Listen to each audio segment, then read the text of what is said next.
Welcome everybody to the Roxboro House RoundTables. This is a feature of the Arlen Specter Center where we get together with students, with faculty and staff to discuss the important issues of the day.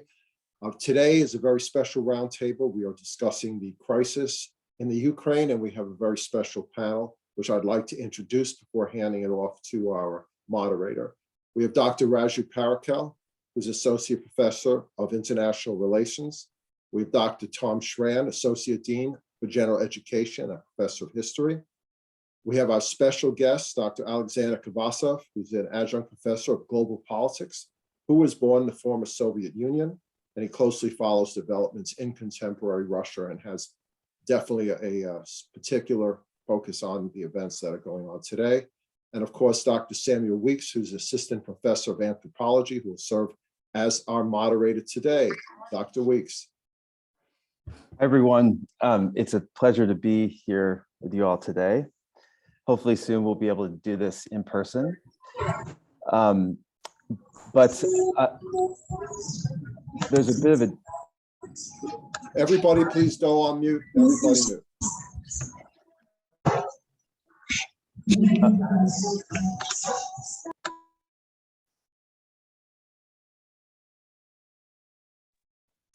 Great. I'll start again. So it's a pleasure to be here with you all today, even if it is in the event of Europe's most active period of warfare since World War II. It's been a whirlwind last 2 weeks, during which Russia has not only recognized the independence of 2 Ukrainian provinces taken over by separatists in 2014, but has also launched a three-front invasion of Ukraine proper, a sovereign country with which Russia enjoys deep and long-standing social, cultural, economic, and religious ties. Concurrently, we have seen Ukrainian service personnel and civilian volunteers mount an impressive defense of their homeland, though not without sustaining casualties that now most likely number in the thousands. Recent days has shown us the extent of the hostilities and bloodshed. In response to encountering heavier than expected resistance, Russian forces have stepped up their shelling of Ukraine's cities, going so far as to threaten civilian areas and the country's nuclear facilities. In response, millions of refugees have fled to countries to Ukraine's west, including Poland, Hungary, Czech Republic, and Moldova. Last but not least, has been an unprecedented response from Western countries led by the US, the NATO military alliance, and the European Union. Due to this coordinated action, Russia's government and businesses have been shut out of international payment systems, as well as their foreign reserves held in US dollars. While Western corporations from IKEA to McDonald's have pulled out completely from the Russian market.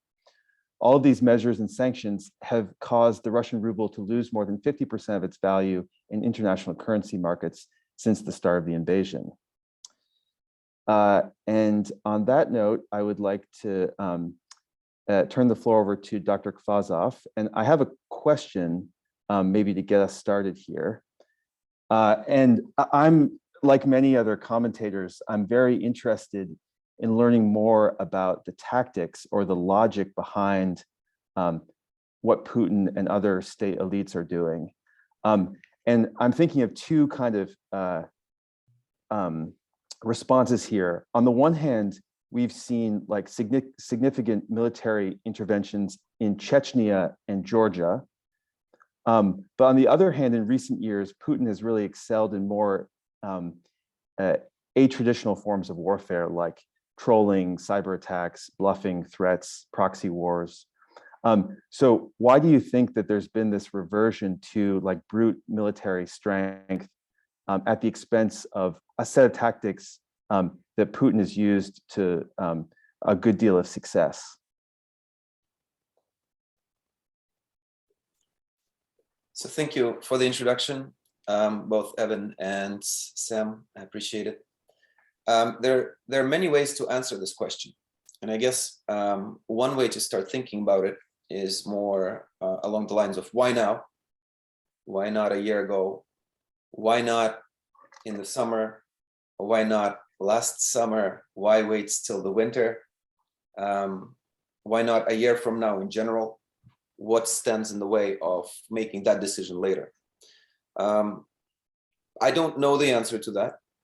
frankly, but I do know that Russia historically likes to start offensives following the New Year's. As you remember, the 2014 Olympics coincided with the invasion of and then annexation of Crimea, which led to the separatist conflict as well in eastern Ukraine, in the two regions in question that you mentioned. And it was really an ongoing conflict, standoff, if you will, with Russia meddling in Ukrainian affairs and supporting the separatist regions and obviously occupying Crimea. And this led to what we're looking at today, which is an all-out war of one sovereign state against another. Of course, in Russia, as Putin regularly refers to it, it's a special operation. It's not an actual conflict that involves two states. It's just a benign intervention on behalf of a state that sees things more clearly against a state that perhaps doesn't, in the mind of Putin and his inner circle. And thinking about Putin and his inner circle is very important. Understanding who these people are is essential to understanding why Russia is behaving this way. In fact, Michael McFaul, former ambassador to Russia, recently interviewed and also has written a number of pieces in Russian. In 2020, he wrote an article called, and I'm actually going to share the references for this article, the reference for this and other pieces in just a little bit in the chat, but he stated in that article, and I agree with him, that the reason Russia is behaving the way it is behaving today in 2020, and we can make a very easy connection to 2022, is because of the choices that are made by the very highest ranked officials, including Putin himself. And should Putin have a different perception, he would behave differently. Or should there be another leader, that leader does not necessarily have to be doing what Putin is doing today. Choices could be different. So having said that, in order for us to understand why Russia is doing what it is doing today, the way it is doing, we really need to look back in history as far as 30 years ago, but also really understand Russia's history as far as 300 to 400 years back, looking back to the reign of Catherine the Great, which I'll reference in a bit, if time allows. But in any case, why is this all-out warfare in Ukraine versus why not use trolling? Why not use social media? Why not use media propaganda in general and so on and so forth in Ukraine, like it has been globally and like it was in the United States and continues to be in the United States today following the 2016 election interference here? The answer is simple. All that has been tried in Ukraine for the last 20 years. Ukraine has lived through that before the US even thought about it or experienced it. Ukraine has been under constant attack of that kind from Russia in all possible ways imaginable. In fact, I would go as far as to say, this is going to be somewhat controversial, but I'll say Ukraine was the testing ground for many of the tools, cyber tools, that Russia is using in the world today. It's also, in a way, a culmination of growing Russian confidence in its own military power, which since Putin took over in 1999, and then of course, there was a referendum there that approved him in 2000 as the president for the first time, not a stand-in for Yeltsin. We know that ever since, Russia has been ascendant in every possible way when it comes to military. It's been regaining its military strength. It's been adopting new technologies. It's been integrating cyber technologies into its arsenal, and it's been testing those things out. It's tested it in Ukraine in 2004 during the Orange Revolution. It later tested it in Georgia and also military power in Georgia in 2008. It tested it in Ukraine again, as you know, in 2014 with the invasion of Crimea. And it has been an ongoing and an ever-growing campaign to employ all of these tools. Why did it culminate in warfare? Maybe because other channels have been tested out and exhausted, or maybe because of other factors that I think we'll need to understand if we look back at history the way I'd like us to in just a few moments.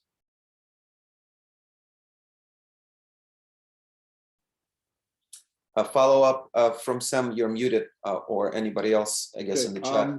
Alec, let me ask you something I don't have an understanding of this, and I think many of my students don't as well. What does he want? That's just getting really as fundamental as we can. What does he want? Yeah. So again, there are multiple ways to answer this question. One of them, number one, in my case, would be, I have no idea. Nobody does except for him and maybe his closest consultants like Peskov, who is essentially living in his guest house, right? Or Lavrov, the foreign minister, or maybe a handful of other people who are in that inner circle, who are not necessarily government officials, but who are his cronies dating back to late 80s, early 90s, and really who have been with him along his side and accumulated power, influence, and capital as he has been in power for the last 20 some years. So one way to say is, I don't know, and only he knows. That's one way to say it, or answer this question. But to answer it in other ways, I can say that in quite very simple terms, all he wants is more power and more influence. In fact, power is the only language, in my opinion, Putin understands. He doesn't understand, I don't think he even cares as much about money as he cares about power. And that power comes in many different ways, but it is essentially the ability to either through leadership or through influence, coercion, if you will, to get what he wants. And there's never enough of it, in my mind, in his mind. That's assuming that he is somewhat normal, which obviously we all know that he's not. I mean, I'll ask a blunt question. Who doesn't want more power, more ability to get what they want out of things, even if they're pursuing benign goals? Everybody does. But in his case, that power is intended for two reasons in the end, which becomes just one reason. Reason number two, it's to increase Russia's influence, Russia's position in the world in every possible way. That's reason number two, because number one is really to do that himself. And I guess this is an appropriate moment to use this quote, and I really like it. Ludwig XIV, French monarch, who was a contemporary of Catherine the Great, their time overlapped there before she died in 1796. He said, as you know, famously, "L'État, c'est moi," or I am the state, or the state is me, or however you want to translate it. Well, if there ever was a leader in Russia following Catherine the Great, it is Putin. In fact, I would go as far as to say that he's probably accumulated more influence and power than anybody, including Catherine the Great, who has reigned for 34 years, Stalin for some 28 years, Putin now for 20 some years, roughly 22 years, right? So he's getting there. And based on the course of things, unless something happens that reverses this course or breaks it abruptly, he's going to stay in power for quite some time. And so compared to anybody else in power in Russia or the former Soviet Union, no one has accumulated this much absolute power as he has. And it comes through the control of the economy, of the political institutions, of the educational institutions, obviously of the military, and above all, the media, which, as you all know, has been in the news for quite some time. Now, if you report anything, even if you're a legitimate media outlet in Russia, that is other than what is provided by the government authority, you're subject to a sentence of up to 15 years, regardless of whether or not you are a Russian citizen. You will go to prison. And what happens next is not going to be discussed here, but that is the reality. And I believe today that law was rubber stamped by the Russian parliament. That institution that I just mentioned was molded into doing what the absolute leader of Russia, Putin, wants it to do. And this is the case with a number of other laws that have passed in the last couple of decades that we can talk about. But he wants to stay in power. He wants to stay in power because he wants to continue increasing his own power. He wants to stay in power because if he doesn't, the only other option is to start losing power. And if that is the case, the only end to that course is his full demise. destruction. He's going to either be tried, or he's either going to be killed by either someone who is stronger than him in Russia, or maybe by the very people that are currently voting for him and support the course of action that Russia has taken. I don't want to say that all Russians do, but I do want to say that many do. And it is, again, not just the result of their own choices, but the result of the kind of brainwashing that has affected the Russian society over the last 20 years as part of the control of the media that Kremlin, aka Putin, exercise over the population and the society at large. And this spills outside of Russia into the nearing countries, into countries that support Russia, and also into countries that oppose Russia, like the United States. I mean, do I need to talk about the liking that the former president of the United States has for Mr. Putin and the way he continually defends him? And there's a really large segment of political clout here in the United States that tends to support Putin and the course of action that he has taken. It's amazing to me that when you turn on certain channels, you hear things that are in complete opposites to the reality of what's happening on the ground. But nevertheless, I want to say that it is the result of that propaganda spilling over, but also that hybrid warfare, and the portion of course, is cyber warfare that Russia has been conducting to be able to affect people's minds and hearts around the world.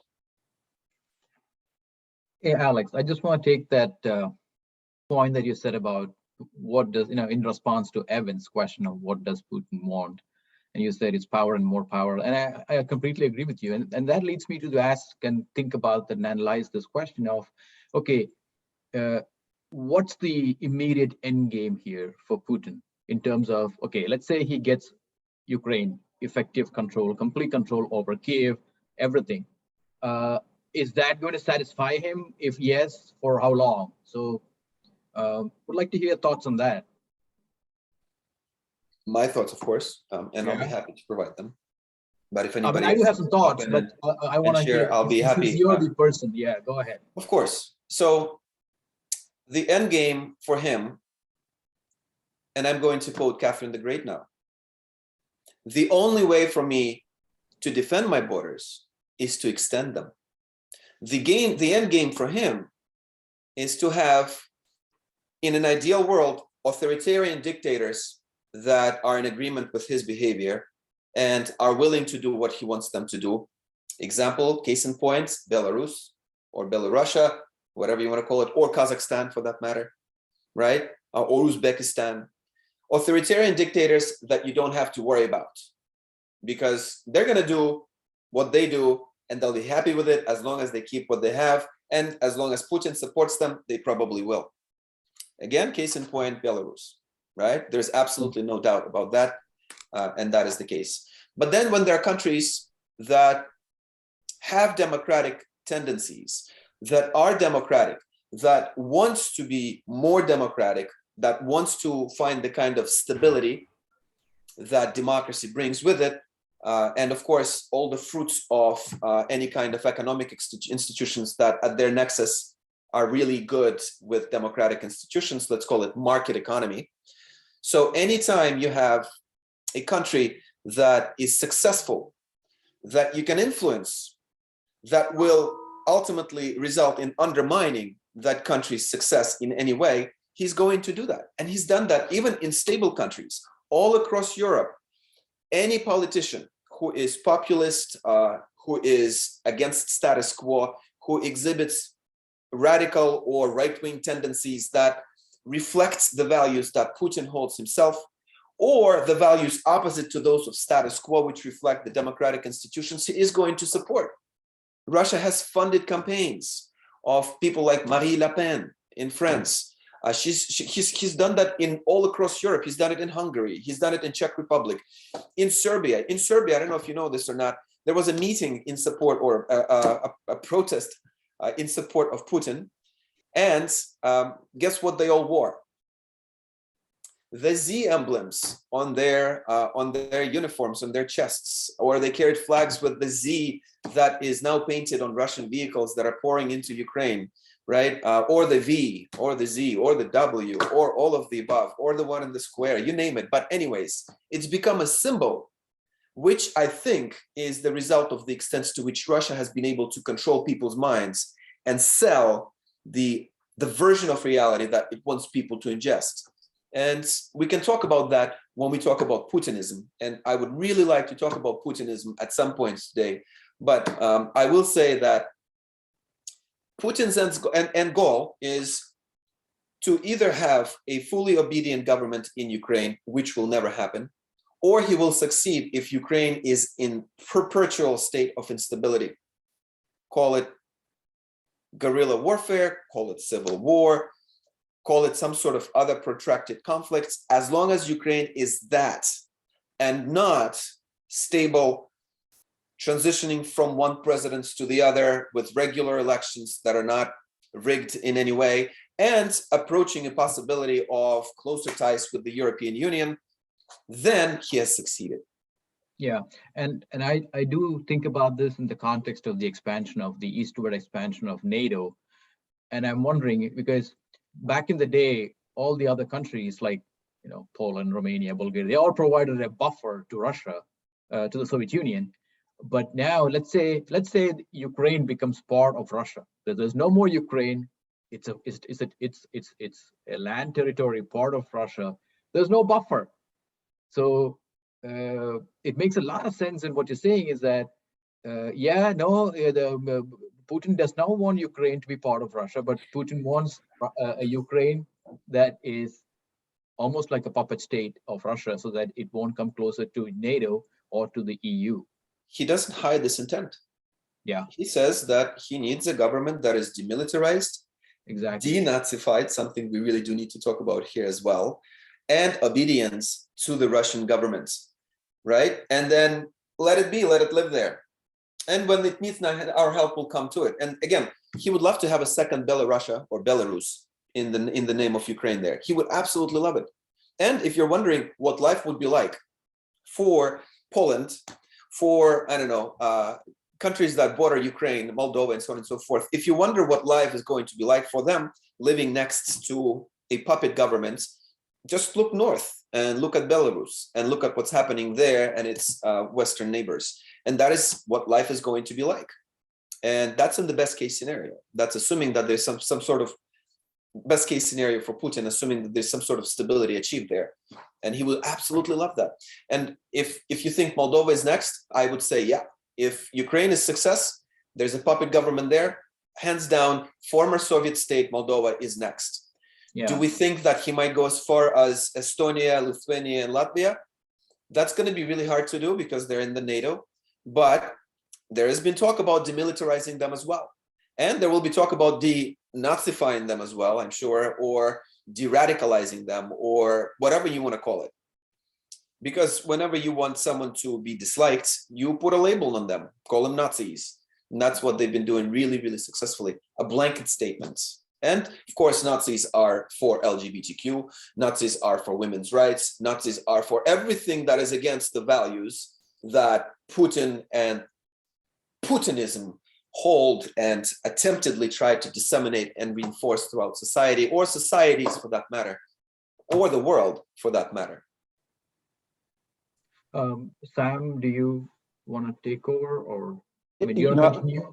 Something? Yeah. I think Tom has a question, and then maybe we go to the chat. There's a question from Karen Albert. But Tom, why don't you go ahead? Oh, sure. Alex, you promised maybe to say a little bit about Putinism, and I'd be interested to hear more about that. I've studied Russian history. I'm not in any sense expert on current Russian society or Putin's career. You always start so modestly, Tom. I'm just an interested observer with recent events. So I'd be interested to hear what your thoughts about, one of the things I'm starting to think about this conflict in Putin's behavior is how much of it is inspired by a kind of Russian nationalism and this idea of a kind of a greater Russian state, and almost like Hitler's vision of unifying Germans, in multiple countries under one territory. is it possible to look at what Putin is doing in Ukraine as a strategy to get Donetsk and those eastern ethnic Russian dominated areas within the Russian state, and then I think, like you're saying, make the rest of Ukraine a kind of rump state that has a puppet leadership? Do you think maybe that is as far as he's trying to get, that the invasion was a strategy to give himself a negotiating position to get that final outcome, which is to incorporate those eastern provinces and have a non-NATO allied, non-democratic government for the rest of Ukraine?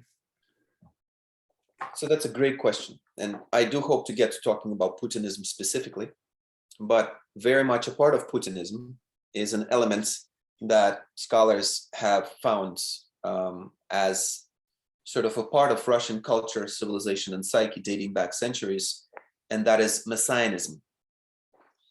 Being sort of the savior of the world, if you will, right?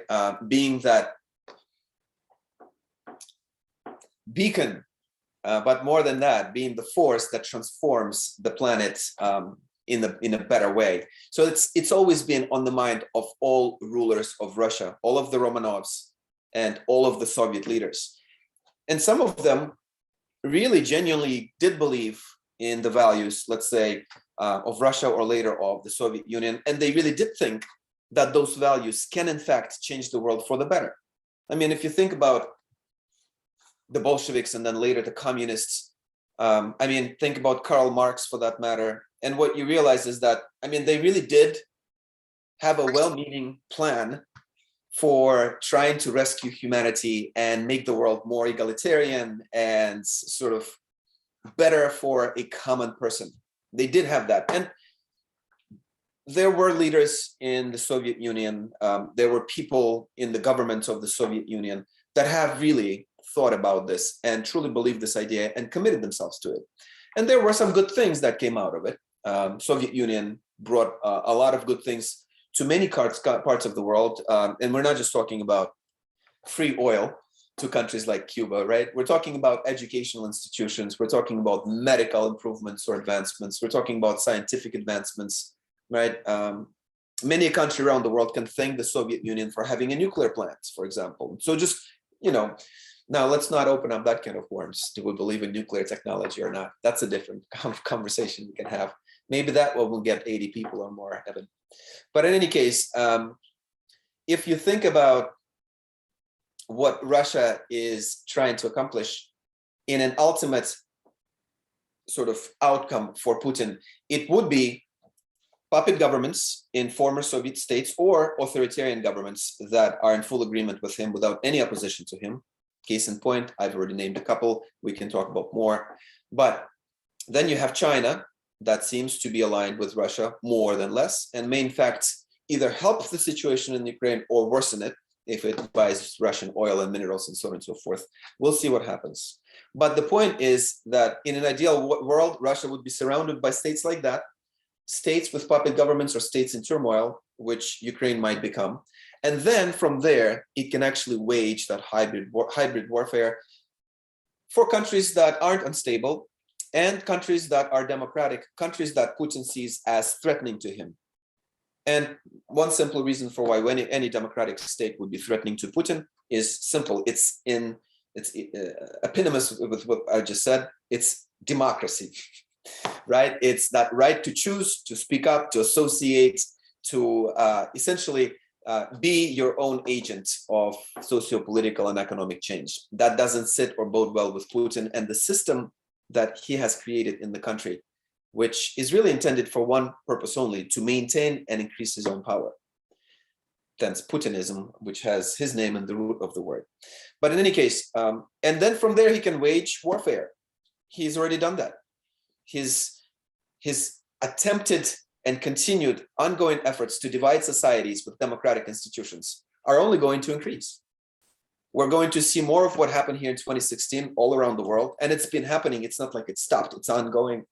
We're going to see more of that in countries like Hungary, like Czech Republic, like Slovakia, any country that closed its airspace to Russian flights first, are going to be the target first, and then everybody else. He'll go as far as France, he'll go as far as Great Britain, he'll go as far as Spain and Italy. He's going to do all of that. Now, it's going to be easier with some of these countries because they're dependent on Russian energy. They're dependent on Russian natural gas.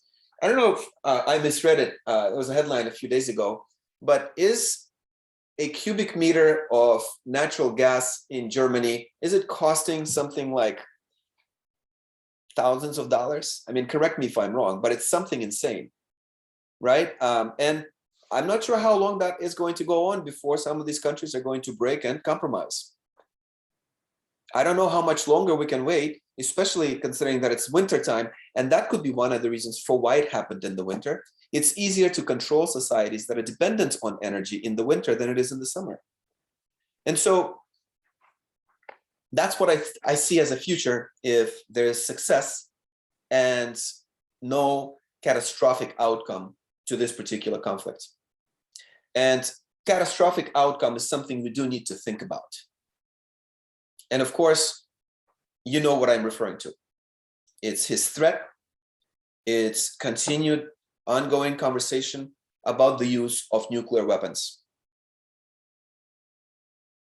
Let's say they're not used anywhere else but Ukraine. The big question for the West is going to be, what are we going to do?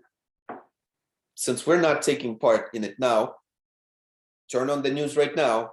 We do not want to have World War III. We do not want to be sucked into this conflict. Considering that all of the humanitarian suffering that has occurred and is occurring right now, all across Ukraine, and that has not in any way changed the direction of Russia's action in Ukraine. If it culminates in a nuclear weapon, what will the West do then? That's a big question to ask. And I think there's only two choices that we're going to face: use one or not.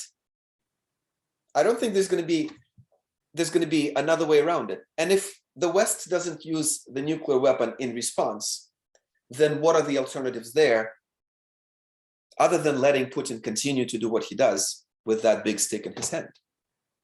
I mean, game theory is the way to sort of try to figure this out, right? But game theory rests on political theories that are commonplace across international relations, and game theory that essentially attempts to predict how states will behave under certain circumstances is well rested within realism.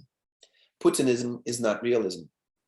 And I don't think it's based on rational decision-making.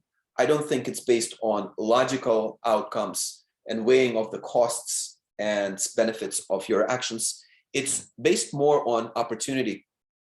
And I think this is in the best case if the main actor of this structure at the very top of it, called Putin, if he is in fact well. And if he is in fact well, then we can hope for opportunism to be the guiding principle of what's happening in Russia, which it has been all along. It saw an opportunity in having Trump elected, and it did everything it could to do that. For what cause, for what goal? Well, you saw what happened here for the next 4 years. What's happening still. And if you think this country, this society is not divided, you've been living in, I think, an alternate reality there. So this is what I think. And there's a lot more to it. And someone asked me, a friend of mine from Scotland asked me, as soon as Russia invaded, what's the worst thing that can happen? The worst thing that can happen is the US shooting back with a nuclear weapon. And then you know what it can lead to. And if we're looking at World War III with the use of nuclear weapons, then that's what we're looking at.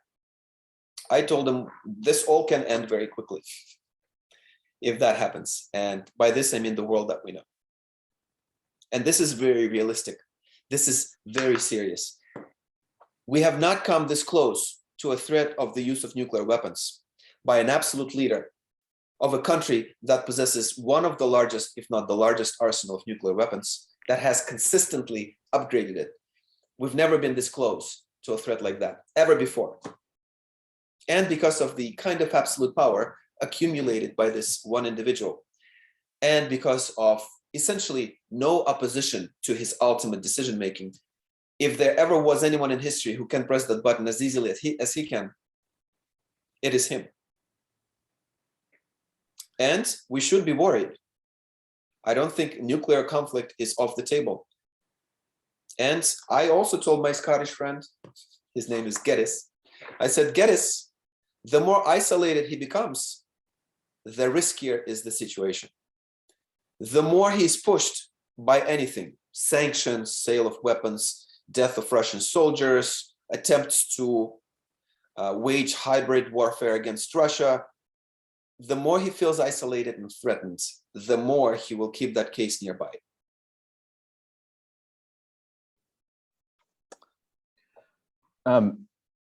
I just wanted to ask a question from the audience here in the chat box. And if folks have questions, please put them in the chat box. Happy to run them by Dr. Kvasov. This is from Karen Albert. And it goes back to your timing question. So again, in winter, people need Russian natural gas to heat their houses, to run their factories, that kind of thing. And it's an interesting question. Why do you think Putin is doing this now and not when Trump was president? He didn't need to do it when Trump was president. Why would he do it at a time when he had a friendly person in the White House? Now, we haven't gotten to the bottom. I'm sorry, I'm going to get into this. We haven't gotten to the bottom of what really took place between Putin and Trump and what really happened in those conversations and exchanges. And we don't really know how exactly Trump got elected and how much Russia did in the end. And we don't really know how much information Russia got from Trump, whether intentionally or because he's Trump, during interactions when Putin and him met. We don't really know. But what we do know is that he probably got enough for him to be very comfortable with not worrying about the United States for 4 years. And that's a simple answer for why. There was no reason to do that. Now, whenever he felt threatened, I'm going to go back to 2008 and the election of Obama. I'm going to go to 2012 and the re-election of Obama. Whenever he felt threatened, it provoked a military action. First it was Georgia, then it was Crimea and Ukraine. Now that Biden is elected and clearly is not on the same page as Putin, he feels more threatened. And also he feels like he now has a justification with an unfriendly leader of a nemesis state to act that in the way that would in fact position him favorably in Russia. And essentially Biden has given him an opportunity to point fingers at the US and say, they're the enemy. The Russians were applauding and drinking to Trump winning the elections, and the US was not the enemy at that time. Certainly not in the propaganda machine that has been created by Kremlin over the last 20 years. Okay, great. Would anyone like to ask a question in the audience?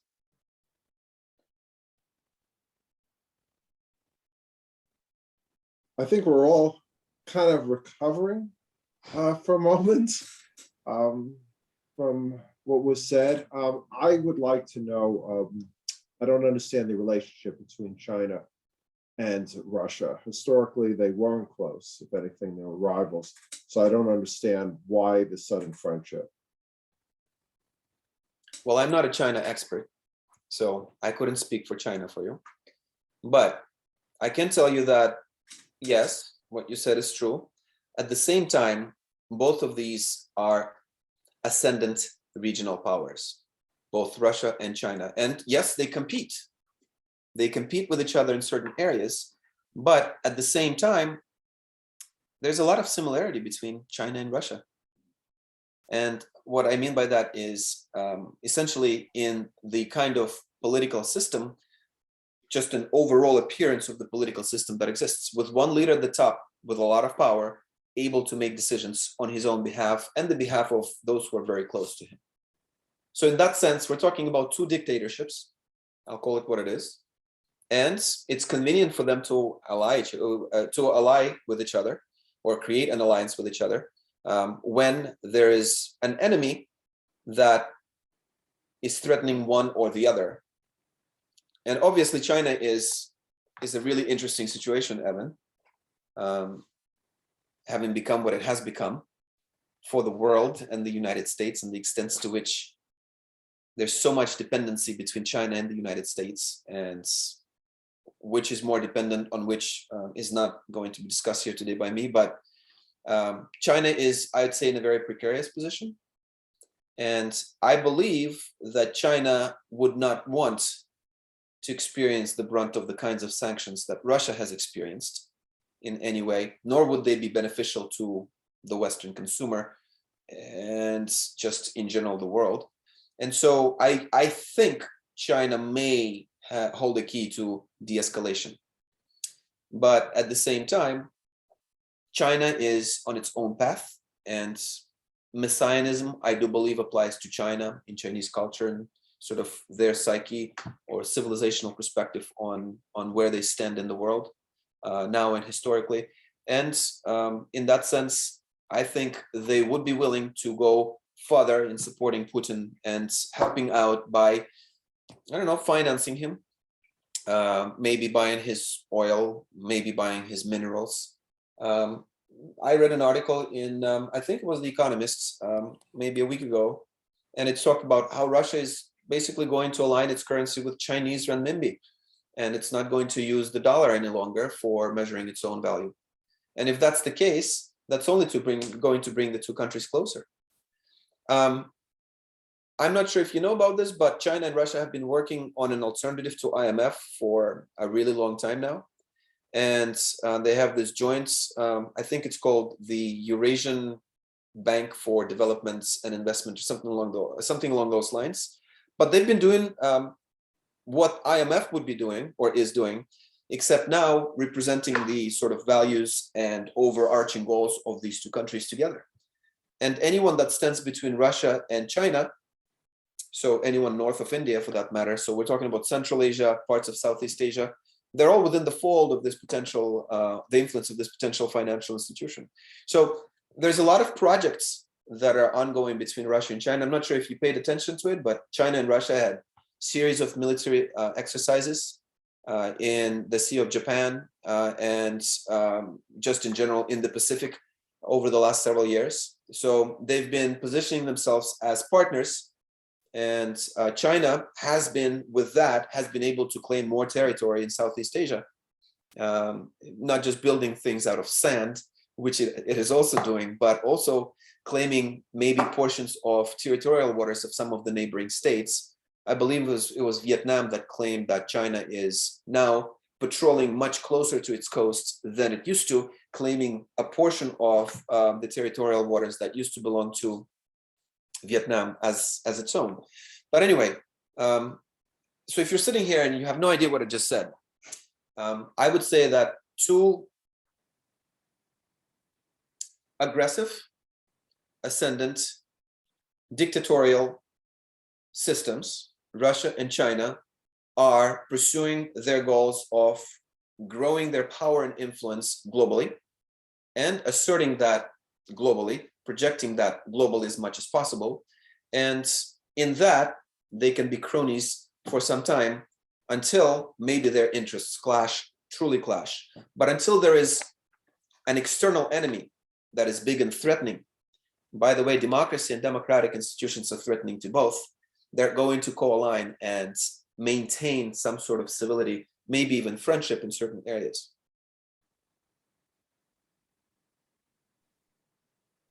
All right, great. So we have a question from the chat that involves a possible NATO no-fly zone. Mm-hmm. And again, at least my reading of this would be that could provoke a possible nuclear conflict. So again, what are some things that the U.S. and other Western countries can do, in the next few weeks? I mean, again, to perhaps try to bring the conflict to some kind of negotiated settlement, or I mean, where do we go from here? Yeah. So that's a great question. No-fly zone first. you're absolutely right. What this would mean is that NATO is going to be shooting down Russian planes over Ukraine. and that's equal to shooting at Russia, right? So that's why they've been resistant to it, because they don't want to be sucked into this conflict. So what can we do without directly confronting Russia in military action to try to sort of find a solution to this that is going to reduce human suffering, that is going to end destruction and murder of people? I mean, Europe is, I think, in its worst refugee crisis since World War II, with some 2.5 million people all of a sudden showing up on the borders of European states, and other states for that matter. People are traveling south to the Caucasus and also to Central Asia. So I guess one way to think about it would be to try to understand, and this is a proponent's cosmopolitanism speaking in me, try to understand Russia a little better. So that would be a starting point. Try to understand Ukraine a little better. That would also be a starting point, right? Understand the history of the two and understand some of the references that are made by Russia when it is doing certain things to Ukraine is very important, right? So why is there such currency and apparent legitimacy to Russia's claims in Russia directed at Russian population to Nazism in Ukraine? We need to understand that. Why is this happening? Right? And is there any validity to it? And if there is, how did they amplify that? And what are they doing to continue to amplify it? To understand how to confront that, we need to understand where it starts for them and what they're doing. Of course, the answer is simple. Well, it's all to maximize Putin's power. Yes, that's the answer to everything. But if we are to deconstruct it a little bit and try to understand it better, we need to start small. We need to understand that there are still channels of information that are disseminating it to Russia against the will of the Kremlin, that are telling the truth to the Russian people. In my opinion, we need to do everything in our power to support those channels. And at this point, I think we're looking at a very realistic possibility that internet and things like YouTube are now probably the only ways average Russians can access alternative information on a regular basis. So seek those bloggers out, support them, give them platforms, link their news stories, their information to more sources around the world that we can. Spread that word more and show that support so they continue doing what they're doing. Because even at the height of the Cold War, we had journalists from Washington Post, from New York Times, the ones that just split Bloomberg, Time Magazine Live in Moscow, reporting with direct access to press secretaries of the Communist Party or the Politburo. We had that. We don't anymore. Isn't that insane? So it's going to be total darkness if these last sources are going to be extinguished, and we cannot let that happen. So doing that is very important. If you're looking for references and the names of the people, I'll be happy to provide those with you to you, and you can go ahead and look for those bloggers and support them. I mean, that's something that we can do from our armchairs. But we can also do something much, much more drastic. We can go to Ukraine and fight the Russians. Now, as of yesterday, 17,000 foreign fighters, with I think a group of some 1,000 or more people from the US, went there, picked up guns, and are actually standing against the Russians. Now, this is something direct. This is something tangible. This is something we can do. And really, how much Russia will gain will depend on people like that, of course, the Ukrainians as well, and how far Russia will be able to go, and whether or not it is going to stop where it is now and not be able to advance, and therefore Kiev will maintain at least the control of Western Ukraine and will continue to be a democracy of some form, sort, or shape while being, of course, attacked constantly from the territories controlled by Russia, may depend on this. So we can't do that, of course. We do really need to also find ways, and this is now we're talking about hybrid warfare, of engaging Putin and trying to beat him at his own game. They've been doing this for a long time. And one of the reasons for why Russia has increasingly been more aggressive, more provocative, freer at doing what it wants to do is because we kind of just put it on the back burner and we stopped nitpicking it. We stopped worrying about what it's doing and we stopped paying attention to what its goals are and how it can behave. And I'm not sure if you've been paying attention to this or not, but over the last 3 or 4 years, Russia's air traffic has increased in where it flies its strategic nuclear bombers around the world on a regular basis. And it becomes essentially now a regular thing, right? So as we speak, there's probably somewhere a strategic nuclear bomber flying above our heads that is flying in the international airspace that is there should Putin decide to press that button. Russia's advances in this area and its behavior has only escalated. And we haven't really discussed it. We haven't really talked about it. No one is really worrying about it as much. There's a blip in the news here and there, but we're not making it as big a story as Ukraine is, and we really need to. We really need to talk about this more openly in multiple ways. And we need to understand that this can escalate and this can be really bad. We need to start taking things a bit more seriously than we are.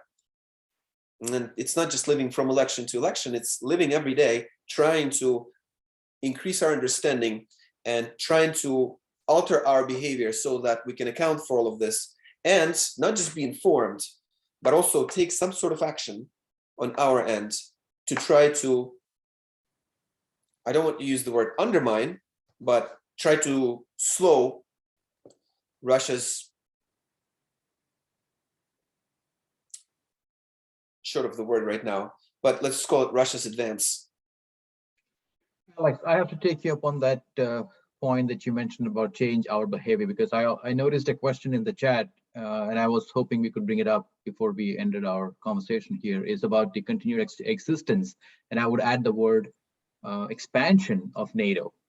And I mean, NATO's whole purpose was there with the Soviet Union being around, but Soviet Union is no longer there, and there's a part of me that feels that, and I've talked about this in my classes, part of me that feels that there is a bit of blame that NATO also has to take, especially NATO's expansion, which has always been threatening for the last 30 years since the Cold War ended.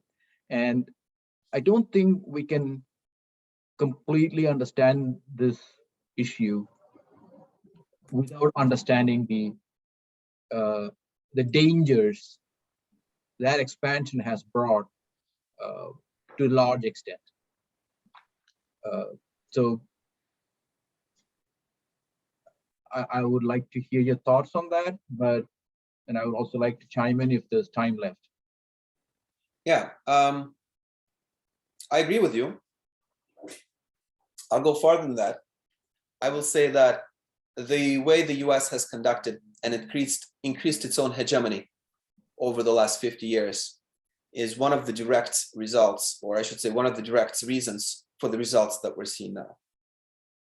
We have to talk about US-American hegemony, and we have to really examine US-American behavior and the elements of that behavior that not just anger and not just inspire, but justify the actions of people like Putin. And if you're wondering, how does Putin think about the United States? Go no further than reading the introduction of the book by Paul Atwood called War and Empire. Famously, Stalin had Niccolo Machiavelli's Prince on his bedstand, right? Well, I think Putin got something that is similar to the kind of thinking, to the kind of critical perspective on the American history and on the US-American foreign policy that just even the intro for this book captures. And so read that, and then go ahead and just for your own entertainment, if that word can be applied in reference to Putin and what he does and says. In my mind, it no longer does. I'm here in this discussion only because I think this is important. I want to throw up when I see his face for the last couple of years, but especially when I turn on a Russian news channel and I see or hear what he has to say, the way he has to say it. And it's just a separate topic for conversation. But if you want to read the 2015 United Nations speech that he gave, you will see after reading the introduction to Paul Atwood's piece that I would almost say sentences are lifted out of there and put into the speech. And this is 2015. This is following the invasion of Crimea, annexation of Crimea. But nevertheless, this is 7 years ago. 7 years ago, he talked about it. He's done it. He invaded Crimea. He's invaded Georgia. He's taken parts of the territory of that country and made it Russian, right? He's done all of this. It was all moving in this direction. It was getting increasingly more and more aggressive. It was apparent that it could lead to something worse. And yet, no action. And of course, it didn't help that we had soft gloves in the face of Mr. Orange in the office for 4 years, and that only untied Russia's hands further and also empowered further, because I don't know what kind of helpful or let's call it strategic information he was able to get out of that partnership and may still be getting. I know it's the end, Evan, so 2 minutes. I shared some sources for everyone there to have a look at in the chat. If you want to take a look at it, I find them helpful. If you want to understand how Putin came to power and why, and the sort of continuum that Russia's government has been on, read the neo-KGB piece by The Economist from 2008. It's a really, really nice insight. Very clear. It makes things very clear. And I have been using this article in my courses ever since. And I will tell you that I have not come across a clearer piece on talking about what happened then and how Putin and the FSB group came to power. And that's something I want everyone to sort of keep in their mind. We're not dealing with traditional politicians here. We're dealing with people who were reared from the early age to kill, to protect their own interests, to protect the elites in power. And now they are the elites. So it's that much more important to them to do what they do best. And that is what Russia has been doing. Okay, I'm going to have a drink. I don't know about anybody else. I wish I could have one with you, Evan. Okay, I would like to, I believe I'd like to share. I want to thank you so much, Alec, for an incredibly illuminating educational hour. And thank you so much for your time. And thank you so much for everyone who came. It's an incredible showing of people who are interested from all across our university. And I look forward to seeing you in person soon, Alec. Be well. You're all very welcome. Thanks for coming and thanks for your comments in the chat. And if anybody wants to consider doing another hour on Putinism, we can do that as well, because we haven't talked about it. And that there is a real beast, and we should be really worried about it. Thanks again.